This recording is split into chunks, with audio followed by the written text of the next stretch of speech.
తెలంగాణ కుంభమేళాగా ప్రసిద్ధిగాంచిన మేడారం మహాజాతర ఈ నెల 28 నుంచి 31వ తేదీ వరకు జరగనుంది.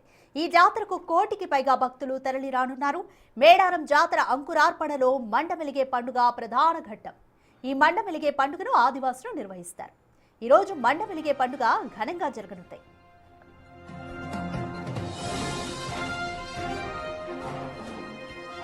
వనదేవతల వారంగా భావించే బుధవారం రోజున మేడారం, కన్నపల్లి, కొండాయి, పూడుగుండ్లలో జాతరకు శ్రీకారం చుడతారు. ఈ 4 ప్రాంతాల్లోనూ వనదేవత పూజా కార్యక్రమాలు నిర్వహించడంతో ఈ జాతర లాంఛనంగా మొదలవుతుంది. ఈ పండుగలో భాగంగా పూజారులు గుడిని శుభ్రం చేసి దేవతామూర్తులైన సమ్మక్క, సారలమ్మల సన్నిధిని సాంప్రదాయబద్ధంగా శుద్ధి చేస్తారు. ఈ సమయంలో వనదేవతలను పూజించే వారిని అడవిలోని గుట్టల నుంచి తీసుకురావడానికి సాంప్రదాయ పూజా కార్యక్రమాలు నిర్వహిస్తారు. ఇది పూర్తిగా కోయతేగ సాంప్రదాయాలకు అనుగుణంగా జరిగే పండుగ. కోయ పూజారులు ఈ ఆచారాలను నిర్వహిస్తారు.